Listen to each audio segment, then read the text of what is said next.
হরনাথ, কেমন আছো? আগে আপনার আশীর্বাদে ভালোই আছি। শুনলাম তুমি নাকি আজকাল সঙ্গীত চর্চা করছো।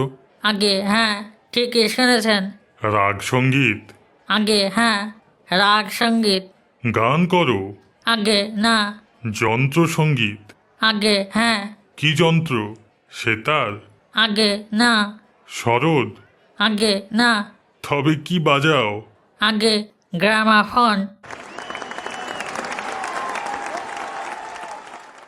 অক্রুর চৌধুরী মঞ্চে একা মানুষ, কিন্তু তিনি কথা চালিয়ে যাচ্ছেন আর একজন অদৃশ্য মানুষের সঙ্গে। সেই মানুষ যেন সিলিংয়ের কাছাকাছি কোথাও শূন্যে অবস্থান করছে। অক্রুরবাবু তাকে উদ্দেশ্য করে প্রশ্ন করেন, তারপর উত্তর আসে উপর থেকে। হাসি আর হাততালিতে হল মুখর হয়ে ওঠে। খেলার নামটা নবীনের জানা ছিল না, সেটা বলে দেয় দ্বিজপদ।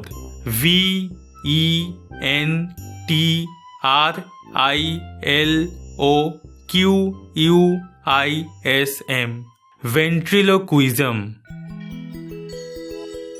প্রশ্নটা উপর দিকে চেয়ে করে উত্তরটা শোনার ভঙ্গিতে মাথাটা একটু হেঁট করে নেন অক্রুরবাবু, কিন্তু তিনি নিজেই যে উত্তরটা দিচ্ছেন সেটা বোঝার কোনো উপায় নেই। ঠোঁট একদম নড়ে না। নবীন তাজ্জব বনে গিয়েছিল। এ জিনিস শিখতে না পারলে জীবনই বৃথা। অক্রুর চৌধুরী কি ছাত্র নেবেন না? নবীনের পড়াশোনার আগ্রহ নেই। হায়ার সেকেন্ডারি পাস করে বসে আছে বছর 3, আর পড়ার ইচ্ছে নেই। বাপ নেই, কাকার বাড়িতে মানুষ সে। কাকার একটা প্লাইউডের কারখানা আছে, তার ইচ্ছে নবীনকে সেখানেই ঢুকিয়ে দেন। কিন্তু নবীনের শখ হলো ম্যাজিকের দিকে। হাত সাফাই, রুমালের ম্যাজিক, আংটির ম্যাজিক, বলের ম্যাজিক, এসব সে বাড়িতেই অভ্যাস করে বেশ খানিকটা আয়ত্ত করেছে। কিন্তু অক্রুর চৌধুরীর ভেন্ট্রিলোকুইজম দেখার পর সেগুলোকে নিরামিষ বলে মনে হচ্ছে। পরদিনই কলকাতায় এসে সে সোজা চলে গেল যাকে গুরু বলে মেনে নিয়েছে তার বাড়িতে। কি করা হয় এখন? কাছ থেকে ভদ্রলোককে দেখে হৃদকম্প শুরু হয়ে গিয়েছিল নবীনের। বয়স 45-এর বেশি নয়, চাড়া দেওয়া, ঘন কালো গোঁপ, মাথার কালো চুলের ঠিক মধ্যিখানে টেরি। তার দুদিক দিয়ে ঢেউ খেলে চুল নেমে এসেছে কাঁধ পর্যন্ত। চোখ দুটো ঢুলু ঢুলু, যদিও স্টেজে এই চোখ স্পটলাইটের আলোতে ঝিলিক মারে। কিছুই না, হায়ার সেকেন্ডারি অবধি পড়াশুনো করে বসে আছি, আর পড়াশুনো করার ইচ্ছে নেই। এই সব শখ হয়েছে কেন? একটু আধটু ম্যাজিকের অভ্যাস আছে, কিন্তু এইটার শখ হয়েছে আপনার সেই দিনের পারফরমেন্স দেখে। হুম, এ জিনিস সকলের হয় না, অনেক সাধনা লাগে। আমাকেও কেউ শেখায়নি। যদি পারো তো নিজে চেষ্টা করে দেখো। নবীন সেদিনের মতো উঠে পড়ল।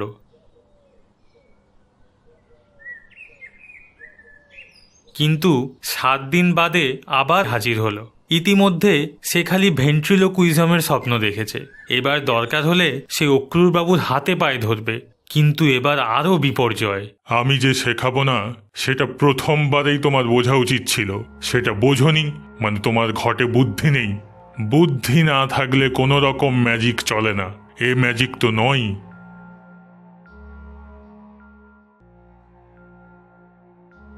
প্রথমবারে নবীন মুষড়ে পড়েছিল, এবারে তার মাথা গরম হয়ে গেল। চুলোয় যাক অক্রুর চৌধুরী, সে যদি না শেখায় তবে নবীন নিজেই শিখবে, কুছ পরোয়া নেই।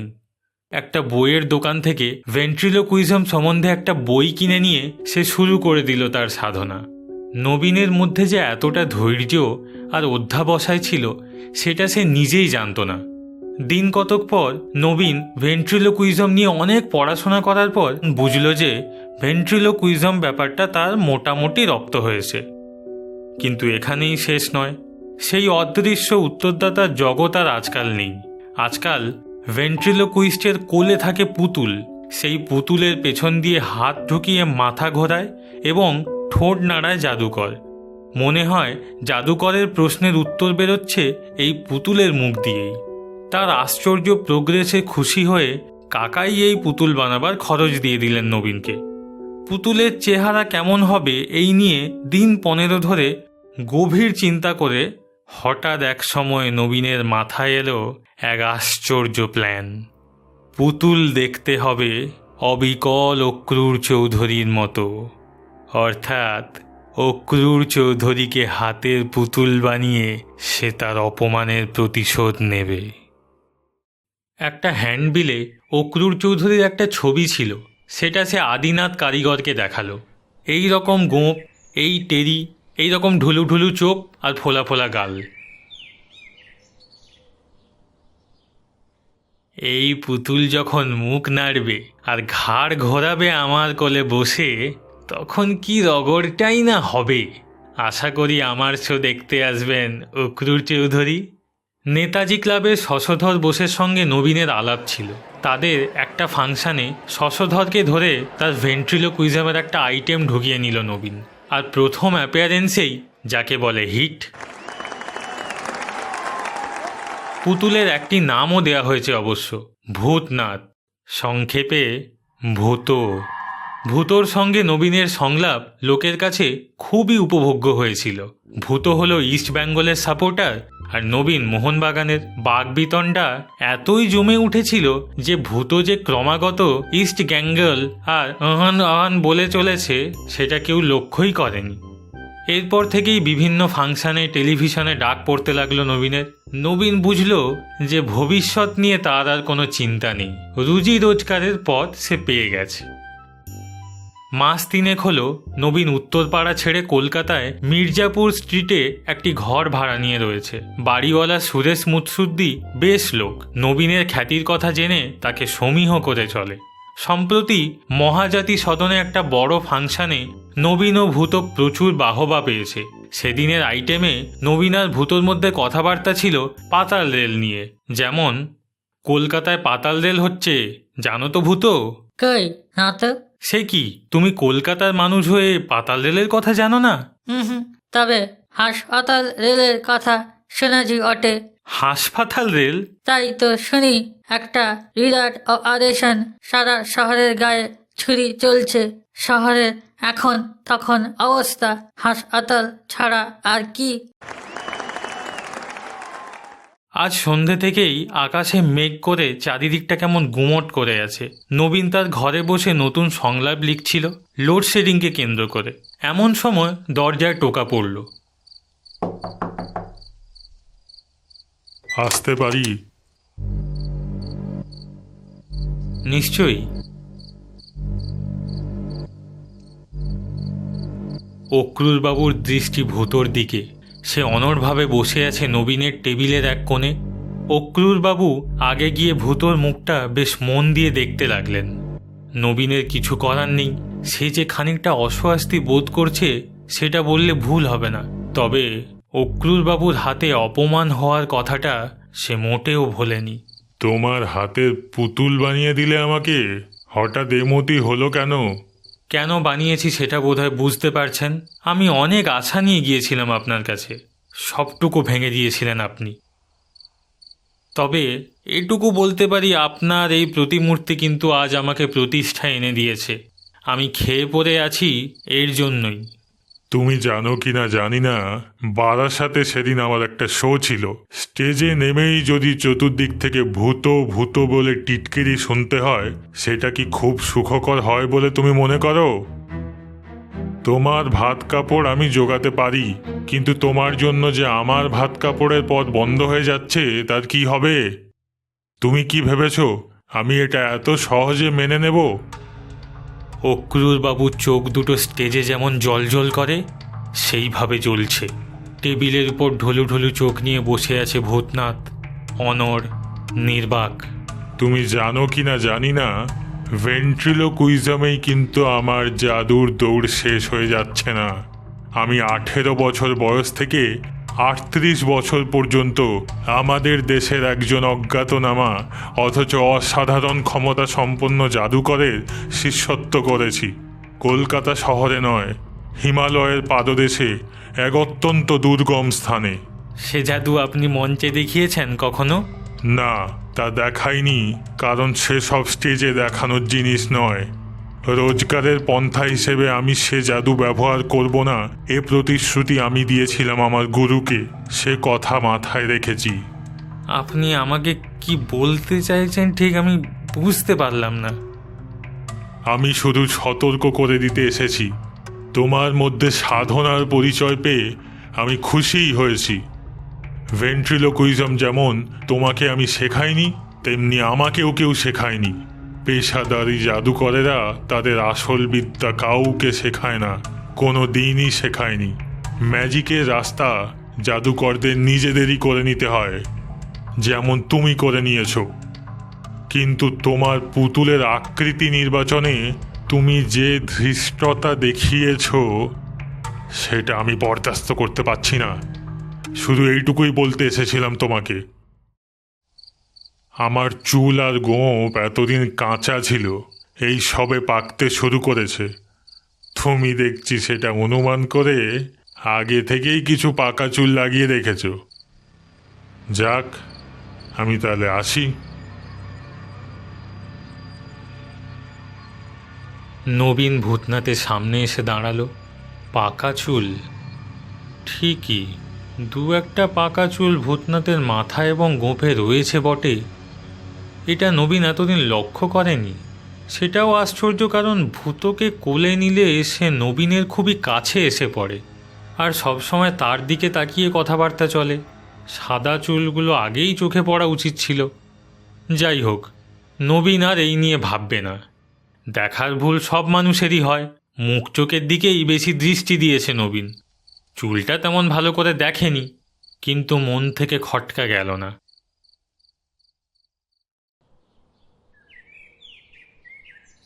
পরদিন সে আদিনাথ পালকে ডেকে পাঠালো নিজের বাড়িতে। দেখুন তো, এই পুতুলের মাথায় আর গোঁপে যে সাদা চুল রয়েছে সে কি আপনারই দেওয়া? আবার কি বলছেন স্যার? পাকা চুলের কথা তো আপনি বলেননি। বললে কাঁচা পাকা মিশিয়ে দিতে তো কোনো অসুবিধে ছিল না। দু রকম চুলই তো আছে স্টকে, যে যেমনটি চায়। ভুল করে দু একটা সাদা চুল মিশে যেতে পারে নাকি? ভুল তো মানুষেরই হয় বটে, তবে তেমন হলে আপনি পুতুল নেবার সময় বলতেন নাকি? আমার কি মনে হয় জানেন স্যার, অন্য কেউ এসে চুল লাগিয়ে দিয়েছে, আপনি টের পাননি। চেতলায় ফ্রেন্ডস ক্লাবের ফাংশানে একটা মজার ব্যাপার হলো। ভূতোর জনপ্রিয়তার এইটাই প্রমাণ যে ফাংশানের উদ্যোক্তারা তার আইটেমটি রেখেছিলেন সবার শেষে। লোডশেডিং নিয়ে রসালো কথোপকথন চলছে ভূতো আর নবীনের। নবীন দেখল যে ভূতোর উত্তরে সে যে সবসময় তৈরি কথা ব্যবহার করছে তা নয়, তার কথায় অনেক সময় এমন সব ইংরেজি কথা ঢুকে পড়ছে যেগুলো নবীন কখনো ব্যবহার করে না। বড় জোর তার মানেটা জানে। নবীনের পক্ষে এ একেবারে নতুন অভিজ্ঞতা। অবশ্যই তার জন্য শোয়ের কখনো ক্ষতি হয়নি, কারণ কথাগুলো খুব লাগসইভাবেই ব্যবহার হচ্ছিল, আর লোকেও তারিফ করছিল খুবই। ভাগ্যিস তারা জানে না নবীনের বিদ্যে হায়ার সেকেন্ডারি পর্যন্ত।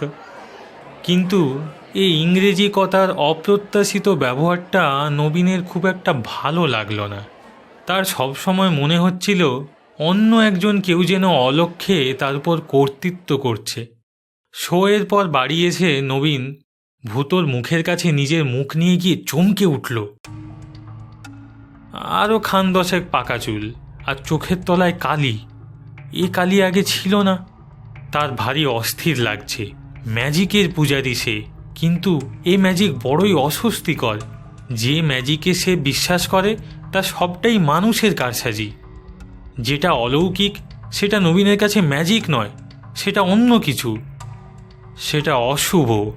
ভূতোর এই পরিবর্তনের মধ্যে সেই অশুভের ইঙ্গিত রয়েছে। অথচ একদৃষ্টে চেয়ে থেকেও ভূতোকে পুতুল ছাড়া আর কিছুই মনে হয় না। চোখে সেই ঢুলুঢুলু চাহনি, ঠোঁটের কোণে অল্প হাসি, আর খেলার সময় তার নিজের হাতের কারসাজি ছাড়া যে কোনো পুতুলের মতোই অসাড়, নির্জীব। অথচ তার চেহারায় অল্প অল্প পরিবর্তন ঘটেই চলেছে। আর নবীন কেন জানি বিশ্বাস করে এই পরিবর্তনগুলো অক্রূর চৌধুরীর মধ্যেও ঘটছে। তারও চুলে পাক ধরছে, তারও চোখের তলায় কালি পড়ছে।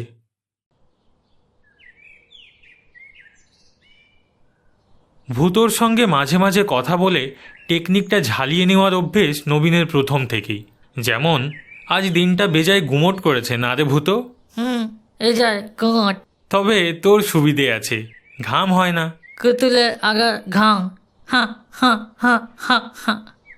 এসব কি ঘটছে বলতো ভূতো?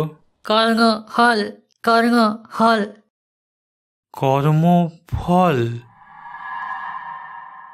নবীনের ঠোঁট দিয়েই উচ্চারণ হয়েছে, যেমন হয় স্টেজে, কিন্তু উত্তরটা তার জানা ছিল না। এটা তাকে দিয়ে বলানো হয়েছে। কে বলিয়েছে সে সম্বন্ধে নবীনের কিন্তু ধারণা আছে।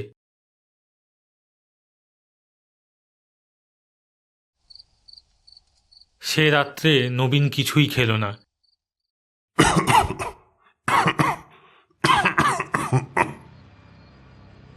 ঘরে কে কাশল? সে নিজে কি? কিন্তু তার তো কাশি হয়নি, অথচ কিছুক্ষণ থেকে যেন খুক খুক শব্দ শুনতে পাচ্ছে সে।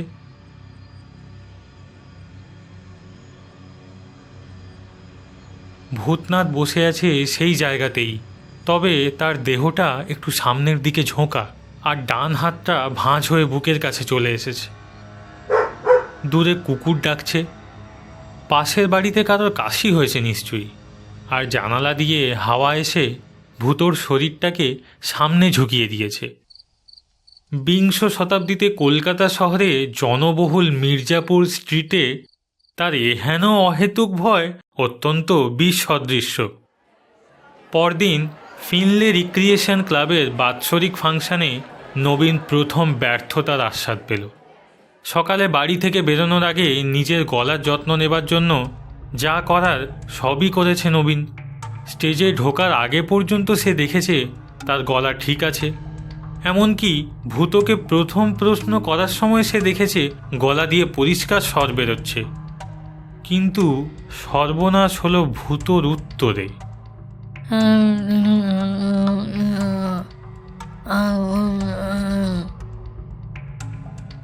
এ উত্তর দর্শকের কানে পৌঁছবে না, কারণ সর্দি কাশিতে বসে গেছে সে গলা। আর এটা শুধু ভূতর গলা, নিজের গলা সাফ এবং স্পষ্ট। Louder please. পেছনের দর্শক আওয়াজ দিল। সামনের দর্শক অপেক্ষাকৃত ভদ্র, তাই তারা আওয়াজ দিলেন না। কিন্তু নবীন জানে যে তারা ভূতর একটা কথাও শুনতে পাচ্ছেন না। আরও 5 মিনিট চেষ্টা করে নবীনকে মাপ চেয়ে স্টেজ থেকে বিদায় নিতে হলো। এমন লজ্জাকর অভিজ্ঞতা তার জীবনে এই প্রথম। নবীন যখন বাড়ি ফিরল তখন রাত 11:30। সে রীতিমতো অসুস্থ বোধ করছে। এই প্রথম ভূতর উপর একটু রাগ অনুভব করছে সে, যদিও সে জানে ভূত তারই হাতের পুতুল। ভূতর দোষ মানে তারই দোষ। একটা জিনিস দেখে তার হাত পা ঠান্ডা হয়ে গেল। ভূতর কপালে বিন্দু বিন্দু ঘাম। শুধু তাই নয়, ভূতর গালে যে চকচকে ভাবটা সেটা আর নেই। ভূত কেমন শুকিয়ে গেছে, আর ভূতর চোখ লাল। এই অবস্থাতেই নবীন তার পুতুলের দিকে আরও 2 পা এগিয়ে না গিয়ে পারল না। কত বিস্ময়, কত বিভীষিকা তার কপালে আছে সেটা দেখবার জন্য যেন তার জেদ চেপে গেছে। 2 পার বেশি এগোনো সম্ভব হলো না নবীনের। একটা জিনিস চোখে পড়ে তার চলা আপনি বন্ধ হয়ে গেল। ভূতর গলা বন্ধ কোটের বুকের কাছটায় একটা মৃদু উত্থান পতন। ভূত শ্বাস নিচ্ছে। শ্বাসের শব্দ শোনা যাচ্ছে কি?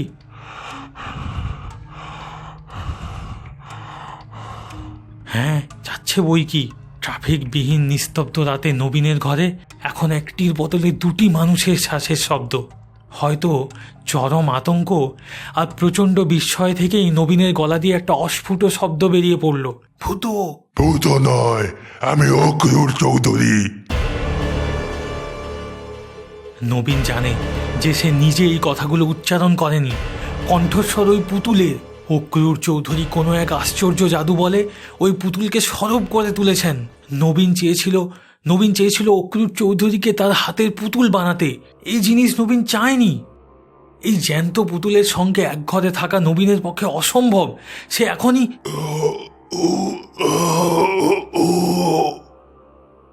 কি যেন একটা হলো। একটা শ্বাসের শব্দ কমে গেল কি? হ্যাঁ, ঠিক তাই। ভূত আর নিঃশ্বাস নিচ্ছে না। তার কপালে আর ঘাম নেই। তার চোখের লাল ভাবটা আর নেই। চোখের তলায় কালিও আর নেই। একটা তফাৎ হয়ে গেছে কেমন করে জানি এই অল্প সময়ের মধ্যেই। ভূতোর মাথা আর ঘোরানো যাচ্ছে না, ঠোঁট আর নাড়ানো যাচ্ছে না, যন্ত্রপাতিতে জ্যাম ধরে গেছে। আর একটু চাপ দিলে ঘুরবে কি মাথা? চাপ বাড়াতে গিয়ে ভূতোর মাথাটা আলগা হয়ে টেবিলে খুলে পড়ল।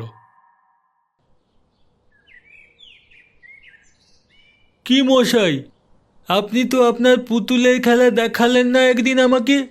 সেই যে কি ভেন্ট্রোকোলোজিয়াম না কি? পুতুল নয়, এবার অন্য ম্যাজিক ধরব। আপনার যখন শখ আছে তখন নিশ্চয়ই দেখাবো, কিন্তু হঠাৎ এ প্রসঙ্গ কেন? আপনার এক জাত ভাই যে মারা গেছে দেখলুম কাগজে, অক্রুর চৌধুরী। তাই বুঝি? কিসে গেলেন? হৃদরোগে। আজকাল তো শতকরা 70 জনই যায় ওই রোগেই। নবীন জানে যে খোঁজ নিলে নির্ঘাত জানা যাবে মৃত্যুর সময় হল গতকাল রাত 12:10